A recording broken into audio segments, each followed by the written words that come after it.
The following documentary is a first-hand journey into the DNC protests. The substantial issues covered by the variety of protests would each merit significant discussion. The filmmakers will take you through what they personally experienced and raise significant issues about the presidential election, as well as the state of American democracy.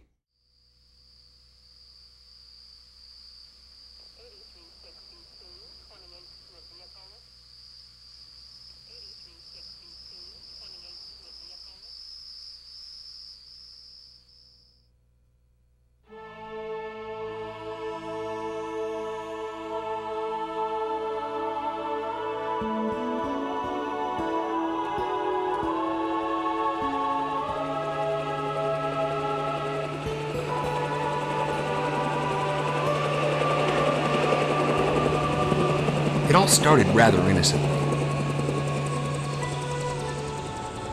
It was a beautiful Sunday night when we walked down to Santa Monica Pier. The Democrats were in town. I didn't have a political agenda. I just needed some images for some educational films I was working on. A wood tick, a lime tick, and a poly tick. This was it. This was America. This was politics in our own backyard. This was democracy. It was so exciting. The energy in the air was absolutely touchable. The people from all walks of life, the free exchange of political ideas. This was living. This was Los Angeles, California, at the Democratic National Convention. In fact, the only ones not enjoying themselves were the protesters, who were banging on the sides of the van, yelling and making a mess. They didn't like it. Why'd they come down? It didn't matter. They weren't going to spoil my party. I was in political heaven. The event was sponsored by a bunch of all-American companies and gave the public a chance to mingle with the delegates before the convention began. I have to admit, I felt a little vulnerable being around these protesters. So I was glad that the police were there on horseback, on foot, in the air, behind the fences in riot gear. It made me feel safe to be an American.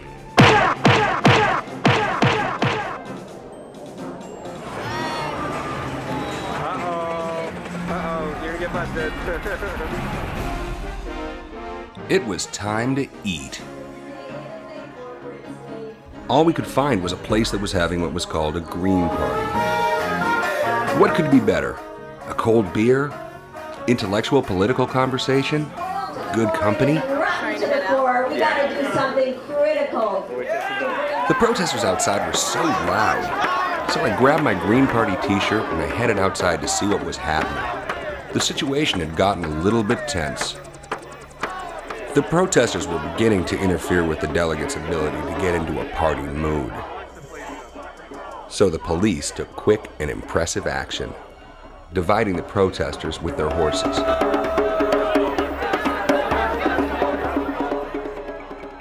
Thank God they were there. I figured we better leave before things get ugly and come back tomorrow for the Democratic National Convention, for our chance to see Al Gore in person. I could never have imagined how I would be personally transformed over the horrifying events that I would witness over the next few days at the Democratic National Convention. Today we were going for the gusto. We were looking for Al Gore in the flesh. Soon enough, we came across a big gathering of police. This must be it. This must be Al Gore in person, talking and moving amongst the people. Otherwise, why would so much police protection be here? We parked the car and went looking for Al Gore himself. Strange, at the park everyone was dressed funny, and they were talking about ideas that didn't really match what I'd heard on television. There are people in this country willing to make a change, make a difference. It's very hard when we have so many different things we're having to scream about. It's really hard to know, should we just keep screaming or is it time to give up, you know? But we can't. We have to just keep going with it. Our elected leaders have never been accountable to the American people. I tried to get away from all these people with all these strange alternative ideas. I was happy to find the police there. How are the people behaving today? They're okay? No incidents at all? Everybody's okay? Good. I was overjoyed when I bumped into a group of billionaires at the park. I'm Felonious X. Perhaps you know my brother Heinous X. We're the billionaires for Bush and Gore. Surely they would know where Al Gore was. And I represent the military-industrial complex. And I'm tickled pink with Bush and Gore because I own both of them. Why should we vote for Bush and Gore? Well, because they keep the status quo intact. And the status quo is a good thing. And you just will have all this unrest if the status quo is intact. What's really nice is we live in a state that spent 30% of its budget last year on subsidies for the super rich corporate donors.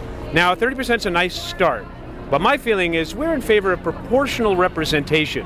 You see, we control 95% of the wealth. The top 1% of wealthy Americans control 95% of the wealth. So my feeling is the state should be spending 95% of its budget in corporate subsidies and giveaways to the super rich.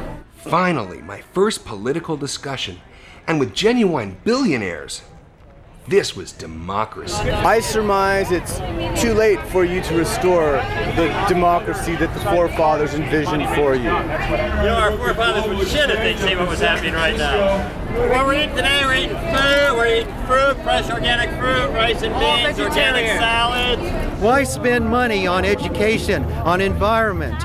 Let's put all our money into weaponry. That's where we can really use our engineers and scientists. We believe that we're being taken over by the corporations. Basically, nobody's caring about education. We need participatory democracy, a real democracy in this country. No, I'm very concerned about one candidate in particular. It's a guy called, I think it's Ralph. Gore and Bush, they're all in one, and I'm sick of voting for lesser evil. I own the media, and I own the news. And I don't know if I can buy off this man called, somebody help me, Ralph. And I'm going to vote my conscience, and I'm voting for Nader. What about all those people that tell you you're wasting your vote? I'm voting my conscience, and I'd rather waste it on Nader, which I don't think it's a waste, than vote for somebody I don't believe in, which is Gore. I would like to be a part of all decision-making processes that affect my life. And so I'm not going to be voting for anybody, including Ralph Nader. I've just seen an increased policing of the state and also criminalization of youth in general. In 1987, we arranged through the Pentagon to have 178,000 railroad cars built with 123 pairs of shackles apiece. That enables us to move masses of people whenever we choose. We can have nearly 5 million people being transported to and from detention centers on railroad cars at any given time. Which makes for fabulously efficient use of prison labor. Indeed. I'm sorry, I control the media. I don't want you to talk anymore. Not wanting to offend the billionaires, I moved on. People were pretty excited to see the media there. He sure seemed upset. I can't handle it. The media here is fucked. Then I found out there was a march next. We got to walk down the street where cars normally drive, and it was all about the corporate backbone of democracy. What could be more democratic? It's a good thing the police were there to protect the delegates. And there were so many of them. So impressive.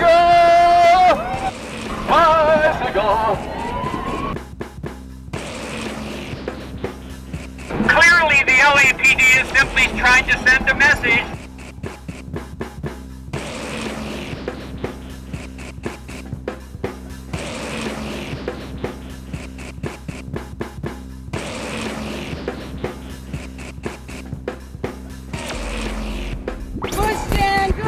Make me wanna row! I don't even know what they're talking about. What do you think of them blocking traffic here? Do they have the right to do this, or are they a bunch of weirdos? No, they most certainly do have the right to block traffic. Everyone deserves to be heard.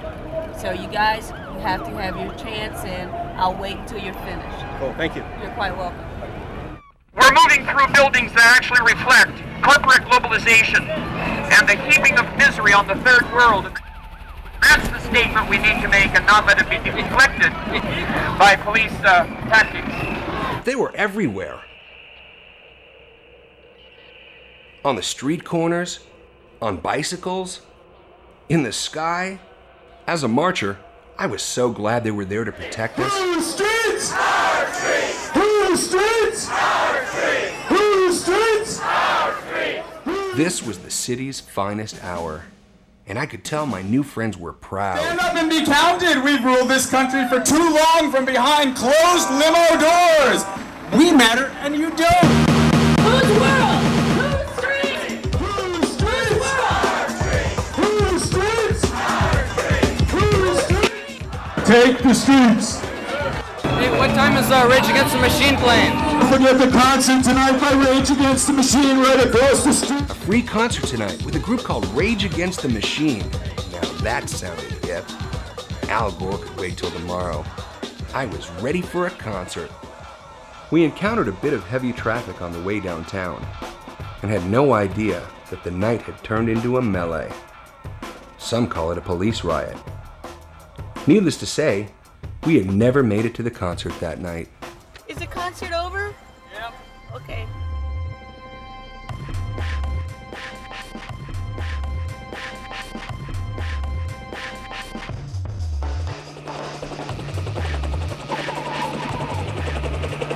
This is what happened on Monday evening at the Rage Against the Machine concert.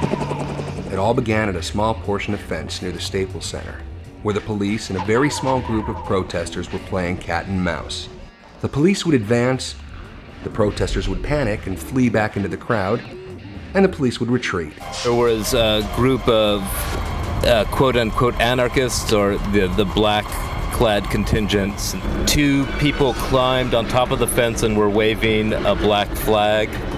Nearby, the protest organizers were distracted. We had monitors at the fence, de-escalating the situation, calming things down, right? We had shopping carts with puppets, with problems and solutions our societies and communities face, and the police took it upon themselves to grab our shopping carts of puppets and take them away. The police were converging on the protesters here and spraying them with pepper spray and tear gas. They were in the process of voluntarily breaking up the assembly. The LAPD declared the entire area an unlawful assembly. This is a protest pit. You have about 9,000 people that they expected us to evacuate in 15 minutes. Were there lots of exits or just... There was an exit here, there was an exit here, an exit here.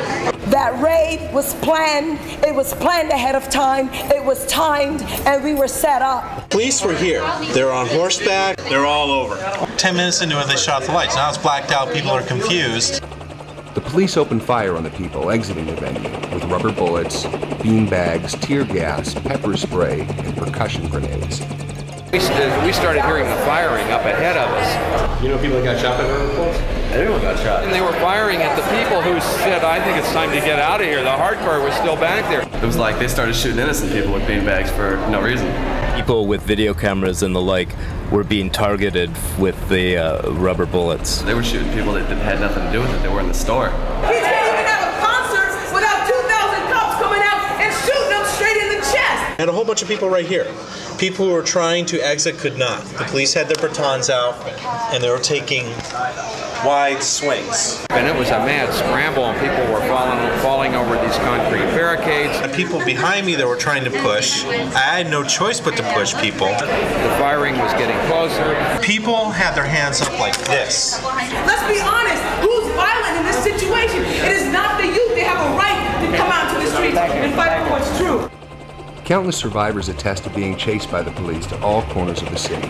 He chased us all the way down Olympic, past the 110. We were all out on Olympic Boulevard, running like hell. I really think that we should not fall prey, going on the offensive and allowing Mayor Reardon and his boys with war toys to divert our attention from what these protests are about.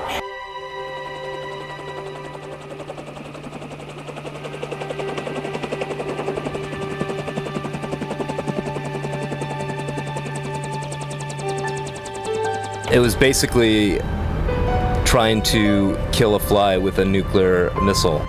And most ironically, this was all occurring as the President of the United States of America, Bill Clinton, was partying a few miles away with the elite of Hollywood.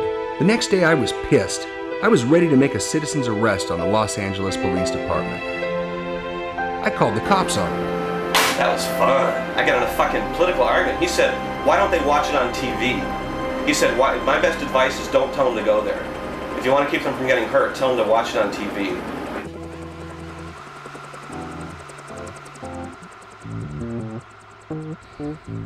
The advice that the LAPD sergeant gave me over the phone was pretty good and very practical. After all, sitting home and watching it on TV was a lot more convenient, and you could also eat your favorite snack foods, thus keeping the economy strong.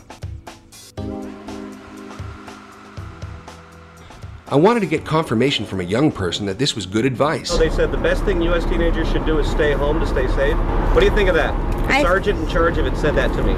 They just know that there's safety in numbers, and they don't want a lot of people coming down here because then they won't be able to just be ruthless with them.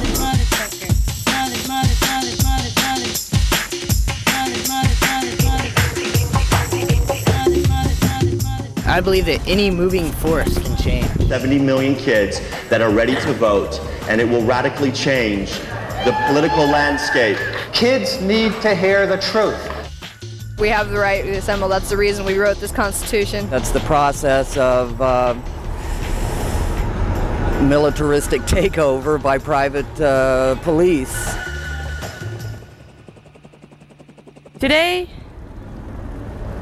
should be less violent than yesterday.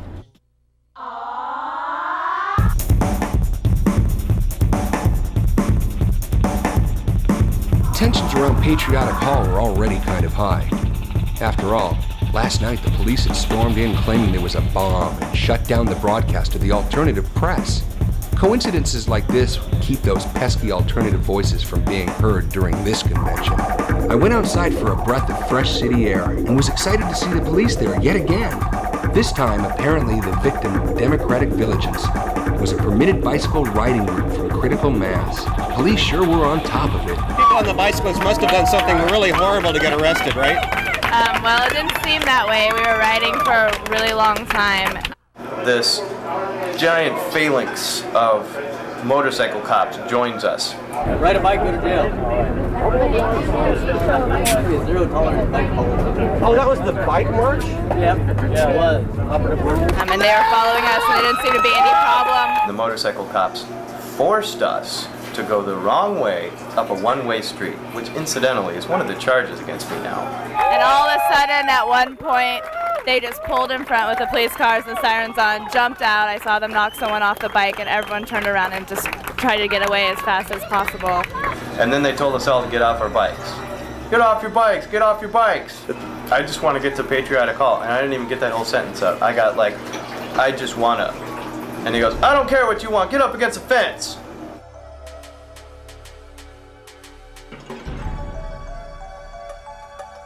But you cannot tell that people don't have right to assembly. Let's not bullshit ourselves that we're living in a free country, for God's sake. But okay, if any time you have protests, you have right to do this. Yes. You know what? I am from Poland. I recognize all symptoms, and those are not good symptoms. You know, it's like I feel like what I left there is haunting me here. What are the symptoms you're talking about? Well, I'm talking about exactly the closing of the freedom. It's very smart. You give them a lot of food. You give them a lot of sport. You know, it's like Roman Empire. You give them a lot of not thinking tasks, and they really don't care. Actually, people like to be not free. You see, that's the problem. That's why Soviet Union was so inside successful for people and didn't have any big revolution, because people like not to be free. People like not to be free. If you always, in every situation, if you take it because people hang on the corner of the street and it's disruptive. But sir, why do you disrupt my life? Situation. To turn around Sorry about that. There's have other this things go that on. disrupt your life. There's Have other this things go that on. disrupt your life, but other than us. People like not to be free because you see what you do. You take away right after right after right after right, but slogan you are saying our country is beautiful. Our country is beautiful. Okay, our country is the freest. Russians were doing the same. Soviets were doing the same. They had songs. Our country is the best. Our country is the freest. The only in our country you can breathe free. That's a very popular Soviet song. And people believe it. These guys here are doing a fucking hell of a nice job. They are. Except when they arrest innocent all people. All the fucking jail. Well, all you fucking idiots are doing it. Why don't we go to Nazi Germany when they just put us in jail at whim? Our streets! Our streets! Our streets! Our streets! 12 noon, Pershing Square, against police brutality. We march to the Parker Center. From 4 o'clock, we will march from the Parker Center, the youth contingent, to the Staples Center. That's the schedule tomorrow. Let's put a spotlight on police violence tomorrow. I returned to Pershing Square midday Wednesday. The atmosphere was quite a bit different than the eclectic freedom I experienced on Monday. This was a group under siege. They're over there in air-conditioned comfort right now, about 6 blocks from here, and they're not even pretending to be aware of the difficulties that we in our communities are facing. I knew the festive mood of Monday's gathering was more somber. Even the police had gotten a little bit serious.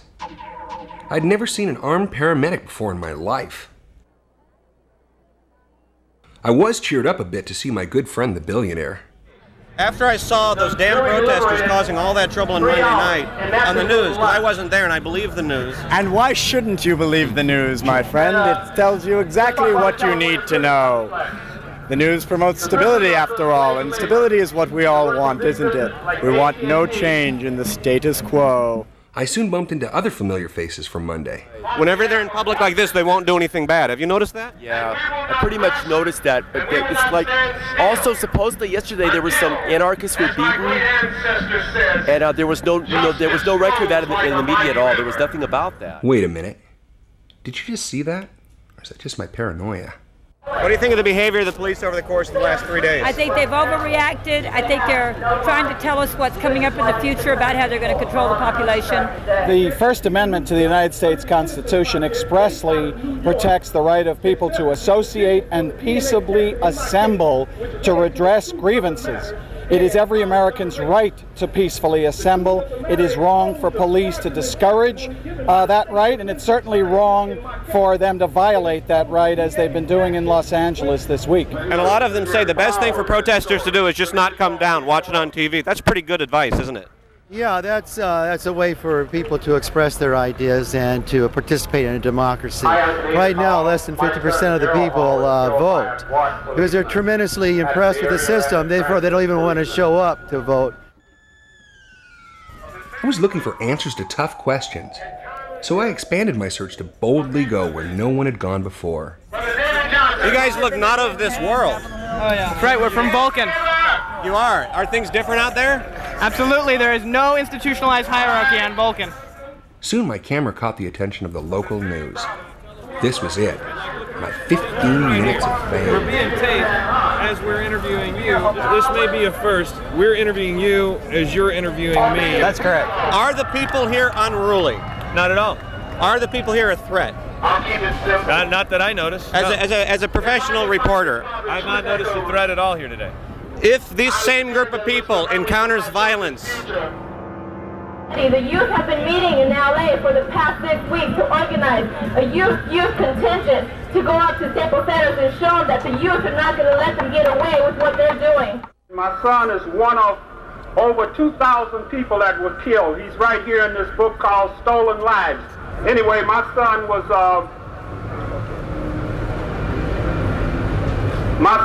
supposedly seen walking across the boulevard at around 10 o'clock at night with a gun in his hand, according to the police officer. We've had an investigation by a deputy chief, and he asked me, was my son right-handed or left-handed?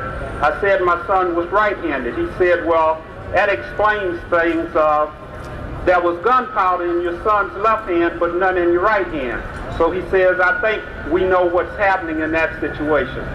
Also, he said, what really puzzles me is never mentioned anywhere in the deposition or the reports that your son was shot twice in the back first. And he says, that really puzzles me. He says, I think I know how that happened. He was shot in the back first, and then while he was falling, he was shot again. There are other people like me who have lost their family members to police, and there's actually hundreds and thousands of us. Introduce Richard. His uncle was killed in Santa Rosa 4 years ago. He was shot 4 times by the Santa Rosa police in the police department, and all of the videotapes were broken. So Richard didn't want to say anything right now because he's a little intimidated. There's a lot of you guys out here. Thanks for coming. I'm very sorry. I cannot give you any money. I gave him both. Soon I bumped into one of my billionaire friends. He was having a discussion with one of the local residents. That's just us, as they say. Okay. But what do you think about the protesters? Are they nice people? Are they giving you Very nice, and they're helping me, man. Are they really? Really helping me.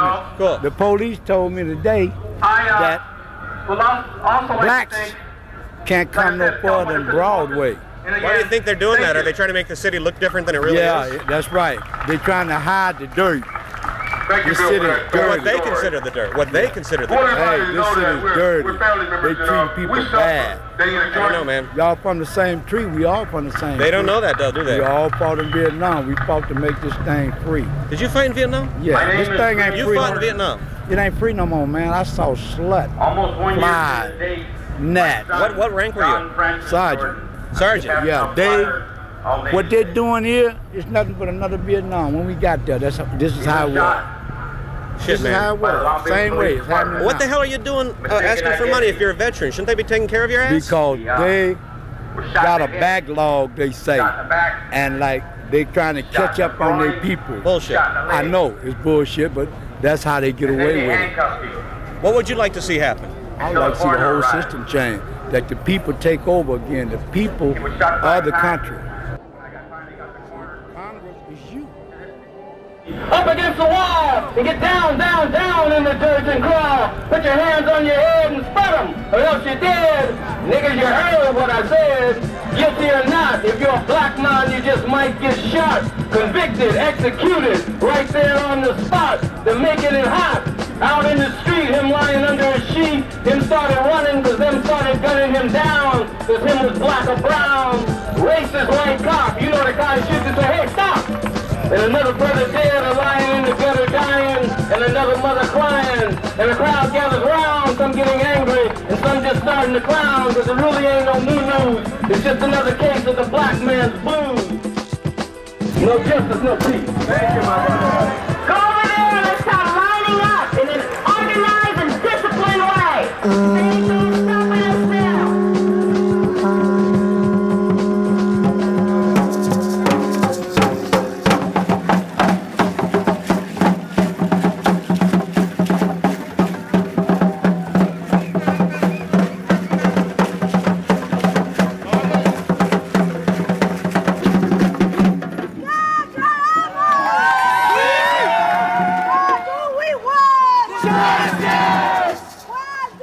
Here we were on a march to Parker Center, the police headquarters of Los Angeles.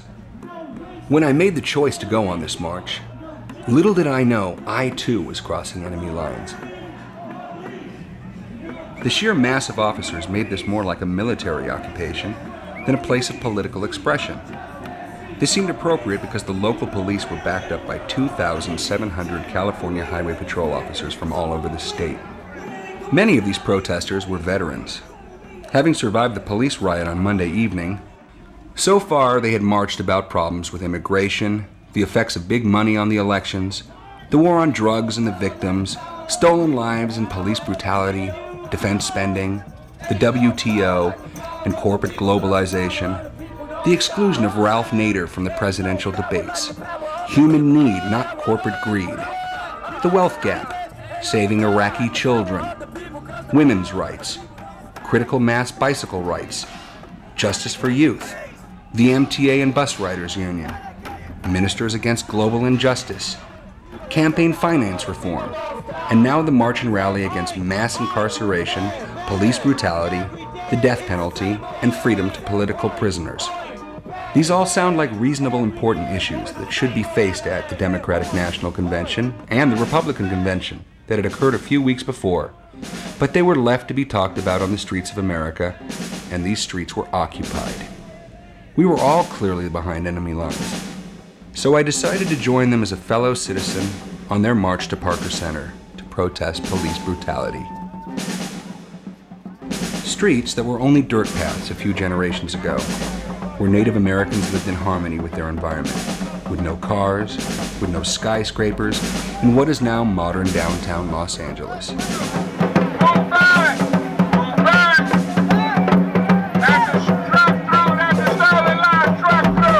The truck was part of the Stolen Lives Project, inscribed with the names of the victims of police brutality.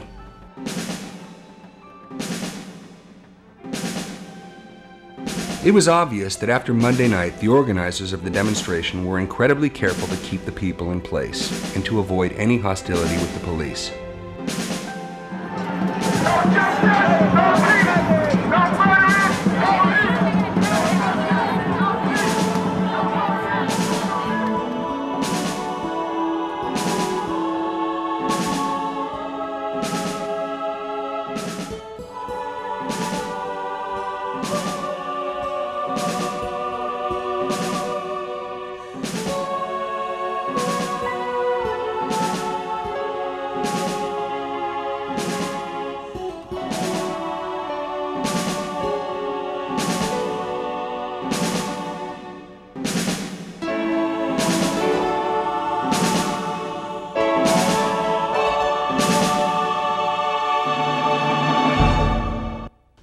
What was curious to me was how the issues of the protesters had been unified into one common theme: an anger towards the militarization of America.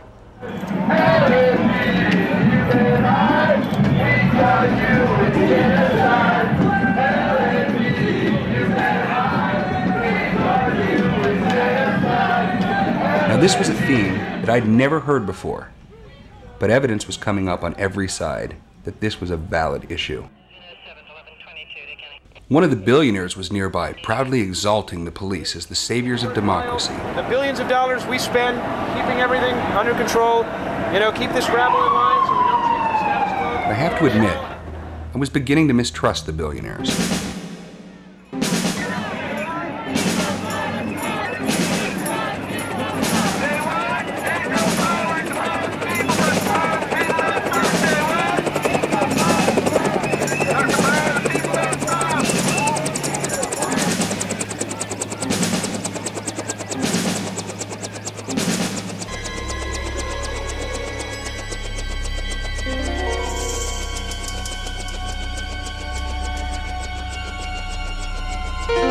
We arrived at Parker Center, which is the police headquarters for Los Angeles, and I was glad to see the media there in full force. I knew that we finally had a chance to get our story out, and I hoped the media would now focus on the issues rather than focusing on the danger that the delegates face from these rowdy protesters. Even the police had cameras. I can't tell you how many times I was photographed. I wonder why. I was thinking that so many police were taking video because they were here to help the media, who seemed to have trouble putting the issues of the protesters on the nightly news. The cops came with about 16 riot police on horses, and they just started trampling people and beating the shit out of people. And people were trying to leave. But I'll tell you, this is what it looks like down Crenshaw Boulevard, down in Ross, up in Pico Union, down in East LA, every motherfucking day. Coward! How do they fight? They come out here, what do we got? Signs! What do we got? Some masks, some banners, a few puppets! How do they fight? They got batons! They got pepper spray! They shoot rubber bullets! They whacking people on horses! They trampling kids!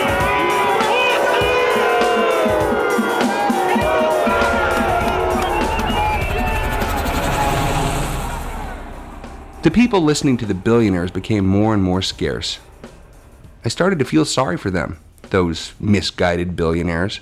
Really wonderful job, and I'm so happy to see them, because if the status quo were to change, if we started distributing money fairly, then we wouldn't be in charge anymore, and that everything would just go to hell, right? See? Because we know what's best for you, because we control all the money. We're going to pay for police and jails and all that nice tear gas and all those rubber bullets that some people got shot in the ass with yesterday. Who are the police actually protecting? The wealthy interests of the corporations around us, or our individual rights to freedom of speech? Or the right to assemble and to petition the government to redress grievances? The message is this: way it's done right here. This is not what this is all about. People that gave up too much sacrifice for this to happen, and we don't need that messing this up. To those fucking pigs out there, to motherfucking Reardon, this is the youth of the world. We're sick and tired of your shit, and you know what? We're motherfucking organized. Whose world? Our world. Whose world? Our world. Whose world? Our world. Whose world? Our world. The motherfucking pigs world? The motherfucking Democrats world? All these rich-ass racist corporations world? The motherfuckers chopping down the forest all over the world? These motherfuckers exploiting workers in the garment industry down here? Hell motherfucking no!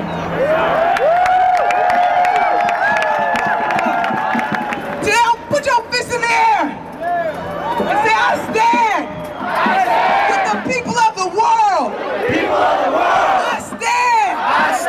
With the people of the world! The people of the world! We are the youth! We are the youth! We demand a better world! We demand a better world! We are the youth! We are the youth! We demand a better world! We demand a better world! We are human beings! We are human beings! We will not accept slavery! We will not accept slavery! In any form! In any form! Hell motherfucking no! How come they got every single pig in the city concentrated for our march? Why is that? Are they afraid of the youth? I think so. Why do you think they vamped at the Rage concert? Just a bunch of kids watching this show? Or was it something else? Was it a new generation stepping onto the political stage, demanding a better world, getting ready to get down for revolution, seeking out different kinds of social change, covering their faces, putting their fists up in the air, getting down with organizations? I think, like Mumia said, they're more afraid of us than we are of them.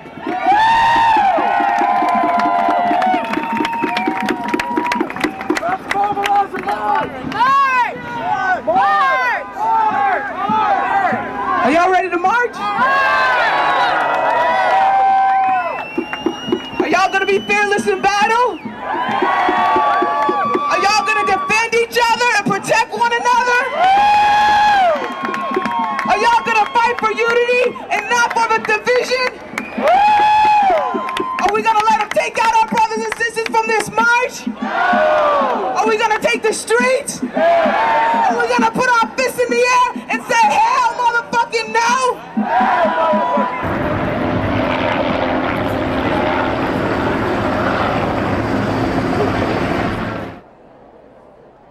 It was time to move out. A march to Staples Center, where the Democrats were holding their national convention. Everybody that's in this parade of justice, keep on the streets. It was there we could be heard. We could make our voices known to the Democrats, who had ruled the country for the last 8 years. I have to admit, I was a bit anxious to finally see the Democratic National Convention in person. Maybe Al Gore would be on the balcony waving to the people. No justice! No murdering! No hate! People were assembling and speaking from all corners. This was democracy in action. Power like the power of the people, because the power of the people don't stop. Say what? Ain't no power like the power of the people, because the power of the people don't stop. Ain't no power like the power of the people, because the power of the people don't stop. Say what? Ain't no power like the power of the people, because the power of the people don't stop. Ain't no power like the power of the people, because the power of the people don't stop. I felt like I was a patriot in 1776, marching against the excesses of the British Crown. Was this really the new millennium? Ain't no power like the power of the people, because the power of the people don't stop. Even an ambitious pilot wrote Nader in the sky on behalf of the unheard third party in this election.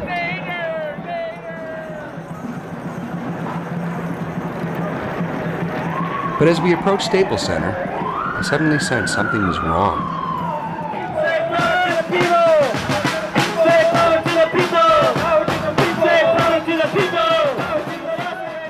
Instead of clearing a path into the demonstration area, the police had let it get jammed up, and now our whole march came to a stop right outside the Democratic National Convention. Whose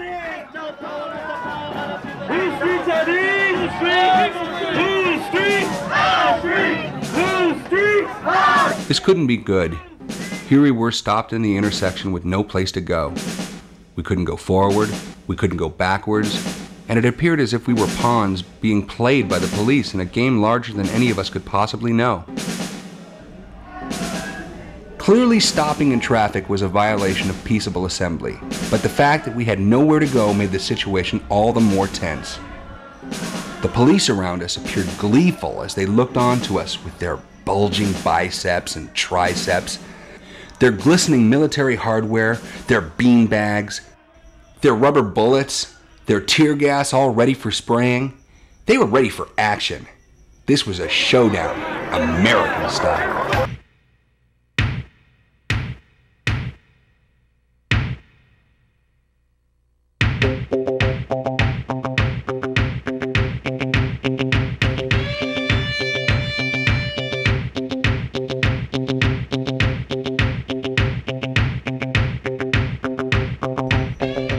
The tension in the air was tangible. The protesters knew they were being set up. Please enter the protest area. And none of the protesters had any intention to see the LAPD repeat the police riot that had occurred on Monday evening. This was not going to become a free-for-all shooting gallery where the police got to exercise their military training. We were like cattle being driven into a blind alley, awaiting slaughter. We're not cattle! We're not cattle! We're not cattle! We're not cattle! We're not cattle!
Basically, we were trying to get the truck out of the situation.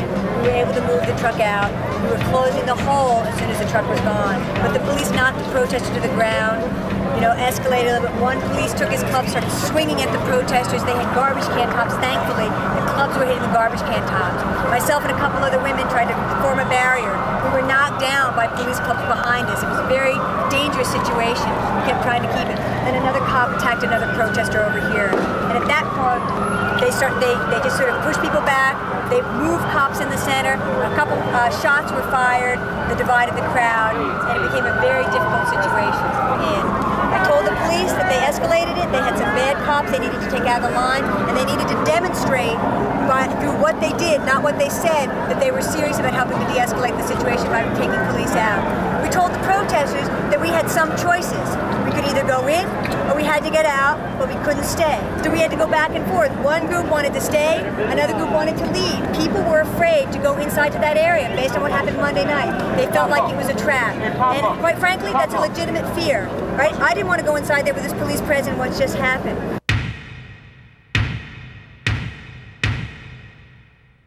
We gotta let the people in.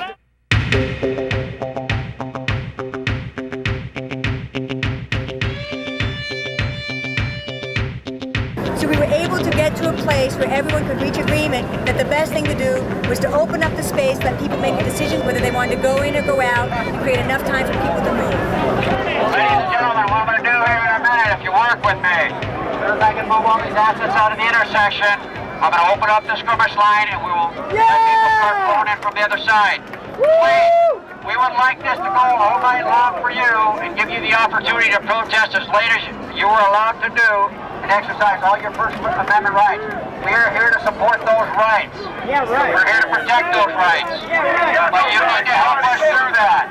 You need to help us do that, ladies and gentlemen. Police were helpful in de-escalating the situation here because they really had no choice. It was that or it was going to be another riot where they started attacking and shooting people. So you know what? Listen, our goal here is to send a message to the Democrats and the delegates and the world, right, that what's happening in this country and this political system is fucked up. We know that, okay? Let's get that message out and not this shit. Part of what we're here today is about police brutality and repression. We're experiencing it right now. But we have an opportunity to keep that message out there. So let's just see if we can get our folks inside, get the message out, and get out of here today with another victory for the people and not an attack against the people.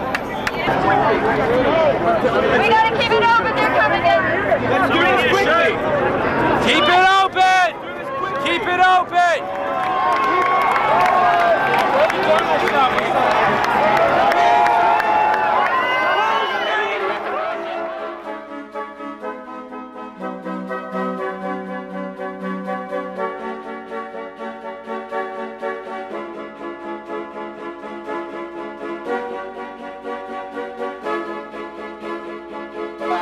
The only option we have is to throw this at unlawful assembly and we will disperse the crowd.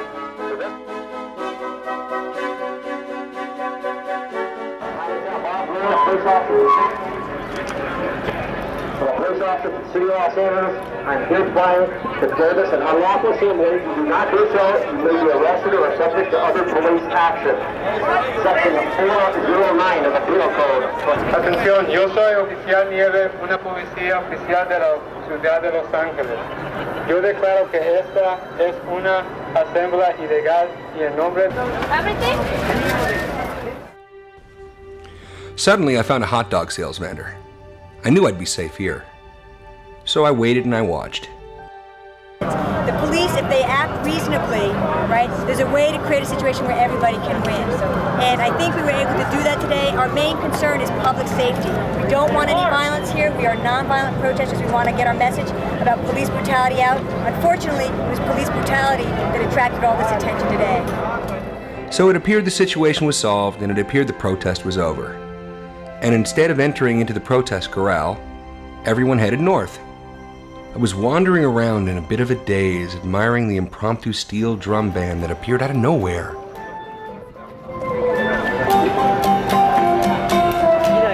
Fresh hot dogs were available at every corner. I guess this had been democracy in action.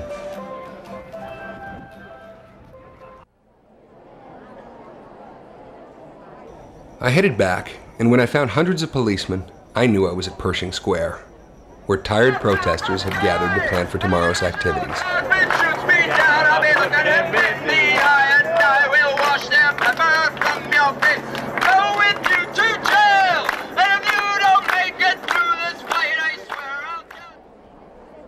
I think everyone at this point was really exhausted, and I didn't know what to make of all the events that had been occurring around me. We had to get away. Fortunately for us, about 10 blocks away there was dancing.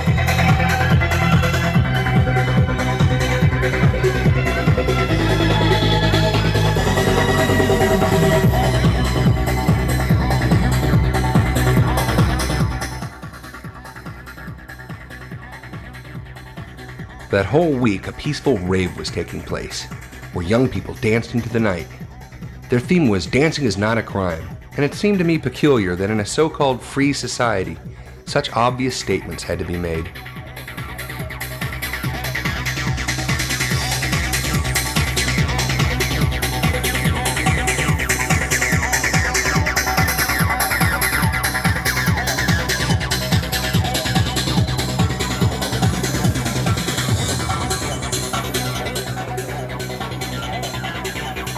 represent our culture and our community and who we are. We will not allow it to be misrepresented, to be lied about, or to be sacrificed as an innocent casualty in this misdirected war on personal freedom.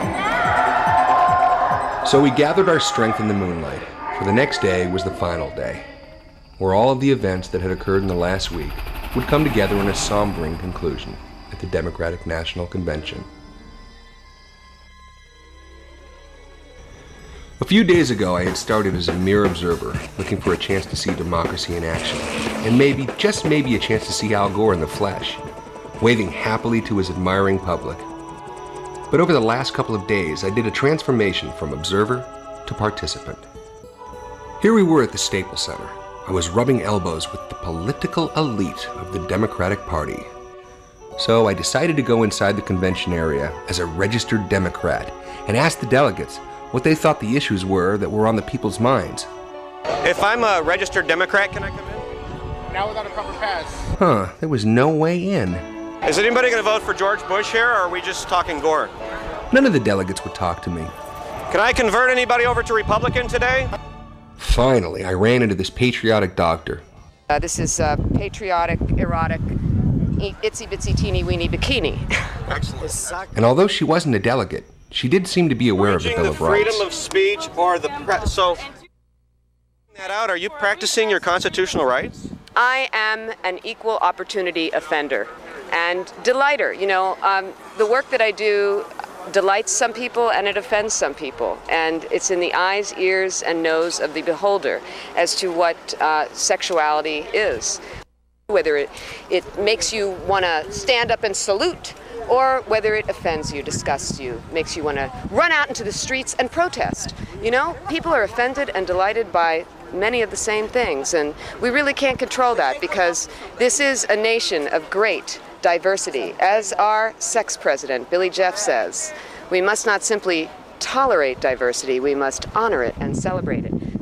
You know what I always say, freedom is the greatest aphrodisiac, but restraint is a close second. So we decided to head a hop, skip, and a jump north to the protest corral. We walked along about a half-mile of fence. This was the buffer zone, where if the rowdy protesters rushed the fence and stormed towards Al Gore, they could be crushed. Never had I felt so protected, so safe, so secure to be an American. I don't like the looks of this, Eva.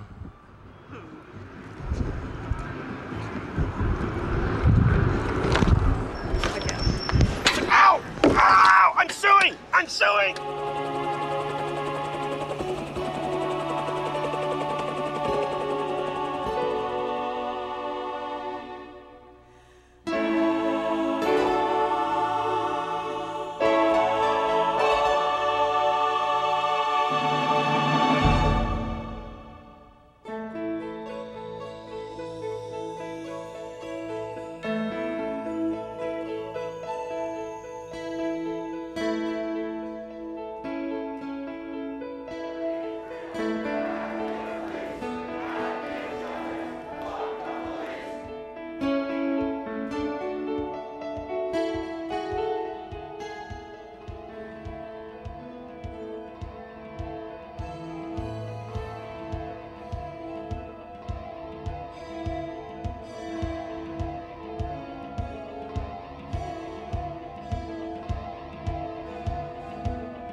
our people together.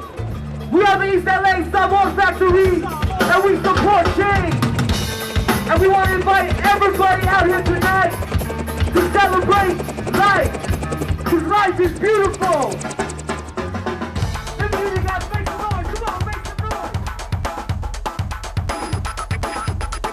Because life is beautiful. Because life is beautiful. Let me hear you guys make some noise. Come on, make some noise. Because life is beautiful. Because life is beautiful. Because life is beautiful. Why are you playing a drum? Well, I sort of like to slum it. It's nice to get out with the little people and make rhythm with them. Because I think you're becoming a Green. Absolutely. I'm a member of the ultimate Green Party.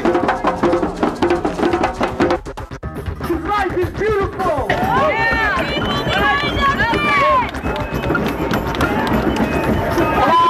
Where's the media? Where's the real coverage of what's really happening on the street? I dare you.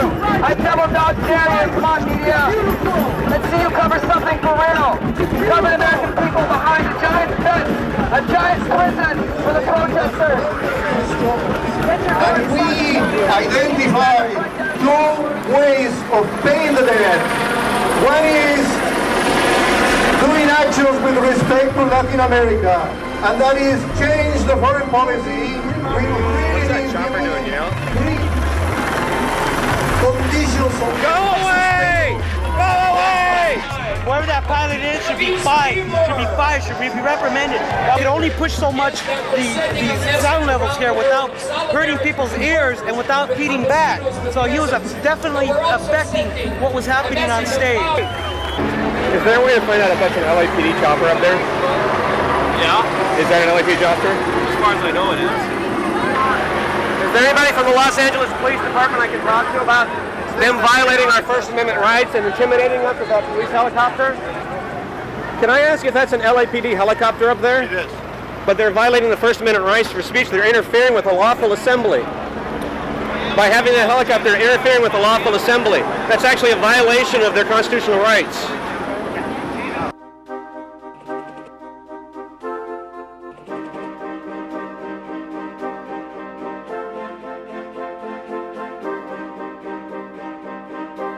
There, you're breaking up our assembly. All right.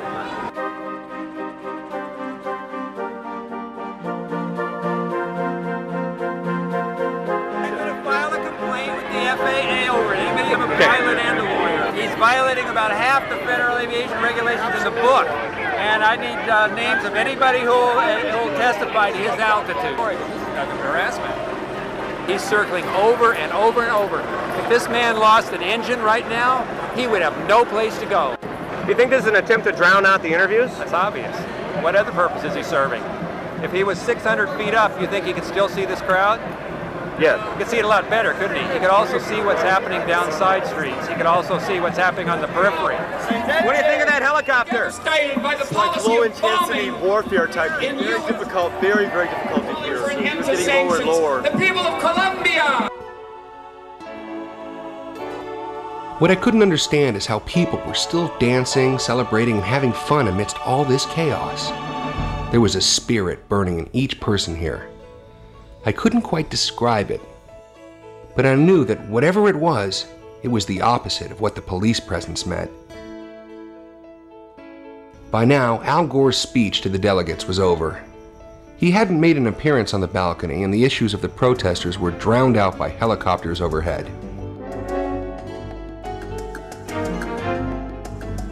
There was going to be another march tonight. We would be marching down the streets where cars normally drive, but the message was perhaps the most important issue of the Democratic National Convention. So we said goodbye to Al Gore, even though we'd not come out onto the balcony and listened to our grievances.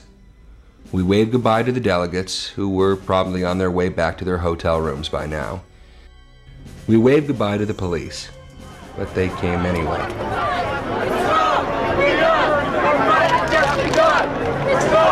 We're young! Our fight has just begun! Do you think the spirit sort of love that you felt in there, are they interfering with it, the LAPD? It's kind of obvious, isn't it? No matter what happens, remain cool and calm.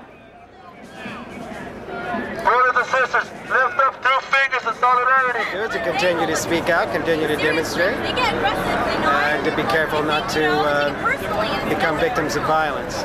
Not give them any advantage here tonight. Remember, no violence is our strength.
I know, they know.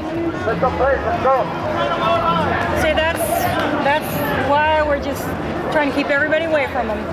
What just happened? Pushing. They always push stragglers. Sir, keep your own one that was hit, right? Yeah. Could you tell me your name? Ryan. Brian, did you do anything to provoke them? No.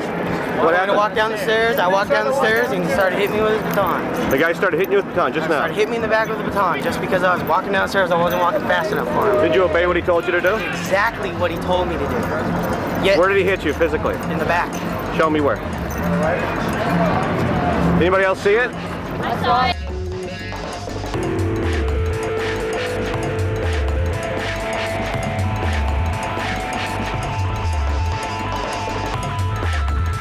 It was happening again. The minute the police were away from the spotlight of the media, they were up to their old pranks. What message was this sending to America's youth? What responsibility do these men and women have for obeying the orders of an unlawful master? Come on, fuckers. Make my movie. Why do you think he's got a siren on? He wants us to move. The tension was unmistakably building as we approached the massive police and sheriff detention centers in downtown Los Angeles. Each march had its own distinct flavor, but this one was like a surreal dream. No justice, no peace. We made it to the Ponderosa. In solidarity, everybody in solidarity. One people, one nation. My name is Brian Smith, and I'm so grateful to be here. I had a hard time getting here because I was reflecting back on August 1st, 1998, right over here in this hideous-ass place they call the Twin Towers County Jail. My brother, Danny Ray Smith, a young African-American man, was in a mental health facility right here while handcuffed behind his back, being transported by 3 deputy sheriffs to another part of the jail. You know what happened next? He was beat to death. He was strangled. The vessels in his eyes busted out. My family is still suffering, and it was covered up from the beginning to the end. them goddamn sheriffs gonna pay spiritually, because they gotta meet God for what the fuck they did to my brother. But in the meantime, people, I'm at a grassroots level, right? I'm organizing. Not only with my coalition, but with people across the nation, black, white, brown, Filipino, Asians. Anybody who's been oppressed by this goddamn oppressed system. We need to all stand in solidarity, and once we leave here, we leave in solidarity. Don't give them a reason. Because all they got to do is cuff your ass up and cuff you up and put you in there. You're just a fucking number. Solidarity. What a great end!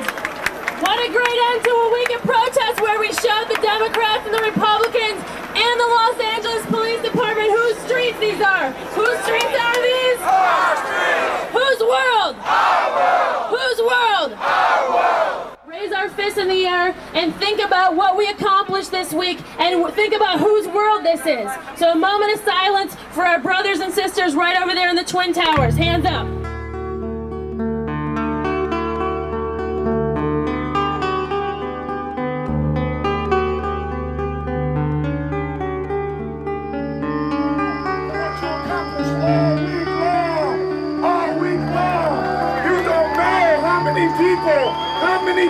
How many millions and millions and millions of people all over the world want to see the people bust through this whole democratic charade that they do with these conventions and show the power of the people. You've taken the initiative. That's what we all learned together this week.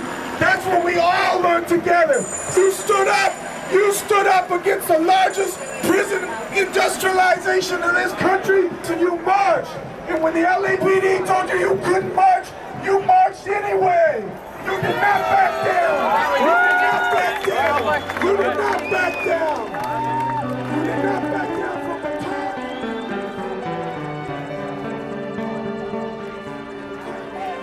marched anyway. You did not back down. You did not back down. You did not back down from the top. You did not back down from the top. Hey, how are you? Any final words or comments? This was something very special for sure. The sense of community and just the endurance of the people to keep together through all this. It's been a long week, but it's been a beautiful week. With a lot of solidarity. This is something I'm not going to ever forget. And hopefully it's going to continue up to this. Hopefully this will continue for a long time until we get a really big movement going. This is really. Let's vote for Nader. Nader, of course. See you later. I had come to the DNC protests as a curious observer, and over the days I'd been transformed by the images I saw, the words I heard, the experiences I had, and I tried to come to some grand conclusion about how the police buildup and the industrialized prison system could potentially indicate the government's desire to crush dissidents. Or I could come to the conclusion that the protesters were silenced because more than just making Los Angeles look bad to the delegates, the messages that they wanted to say were not desirable. And there was a coordinated effort to silence them by powers larger than local government. Or maybe I'd come to the conclusion of the importance of allowing third parties into the debates, and how this democracy did not match what the forefathers had envisioned in the Constitution. Or I could come to 1,000 other conclusions based on what I'd seen.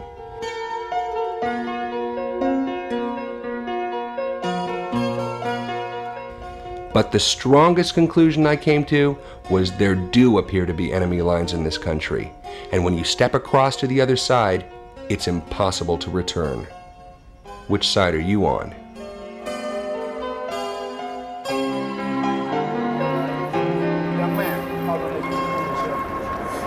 I want to ask you one thing in conclusion.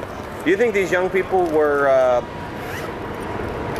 I guess I should say, there was a sense of unity amongst everybody, wasn't there? Yes, and that still is.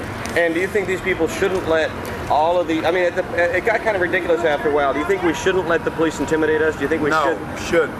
That's what they're doing. So what you should do is maintain what you're doing, follow the laws. Remember, we got laws, and do what's right. That's what you're out here for, to do what's right. And what you're doing is maintaining, obey the law. But if we see something in society that's unjust, should we say something about it? Of course, that's what you're about. You are Congress. You are the law. Okay? All righty. All right, brother. Thank you, sir. Good night. And with that, Arnold, the Vietnam War veteran, walked into the night and lived happily ever after at the Democratic National Convention.